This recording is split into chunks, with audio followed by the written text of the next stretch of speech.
You don't need a map to find joy. Life is full of possibilities. You just need to know where to look. Joe Gardner in the movie Soul. We focus a lot on purpose as a key driver in our lives, as a way to define ourselves. And I've never really been able to put my finger on what my purpose is.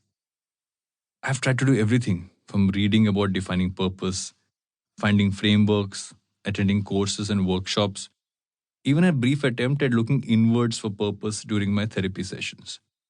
But there was always a voice from within me that said, do you really need to? Does it have to be only one? If there's more than one, does one become primary and the other secondary? It wasn't until I watched the movie Soul one evening in August 2021 that I found a way to resolve this quandary. Without getting into any spoilers and infringing on any copyrights, I must say that the movie solidified a belief I've had in my mind for a while, which is that the purpose of life is to live. We don't soak in all that life has to offer. We've closed our senses, eyes, ears, tongue, heart, and mind, to things we find mundane, regular, and small. Instead, we go seeking the new. It's our instinct to look for new, greener, and bigger pastures, to find solutions to all our ambitions, problems, and gaps.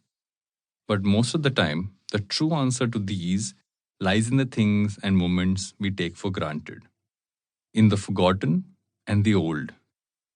Every once in a while, we should revisit, rejuvenate, and reboot elements that were once a core part of our life, but that have slipped into the background and been taken for granted over time.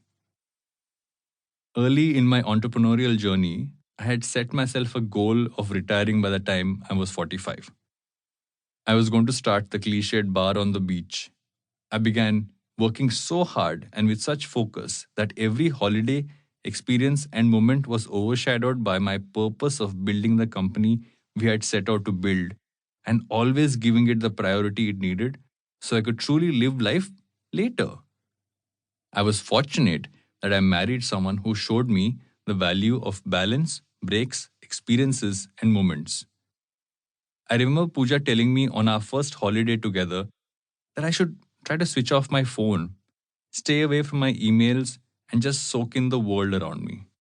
She wanted me to truly taste every morsel of food, enjoy every walk, every sight, sound, and everything else that stimulated my senses.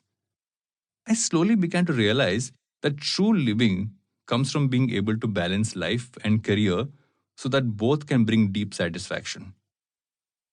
And while I am thankful for the privileged position the results of my work have brought me, I also know the effort it has taken for me to unplug, to live the moment, and to not only work hard and party hard, but to work smart and live well.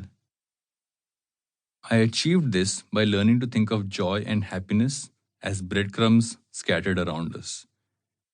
We need to not just follow them, but also consume them with the same enthusiasm we would give to any life changing or purpose driven task.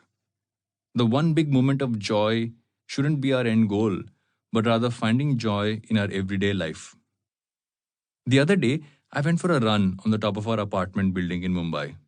And instead of listening to a podcast or audiobook, I decided to run in silence. I looked at the world around me, felt the breeze on my face, smelled the moisture in the air, and saw the beauty in this loud, messy city I call home. It made me smile, and I ran longer than I intended to. To think I'd lived there for 2 years and only experience this now is a reflection of our times. Life is meant to be lived and experienced. That's our purpose, and that's what our soul truly wants. The day we realize this, our eyes will truly open to what life has to offer.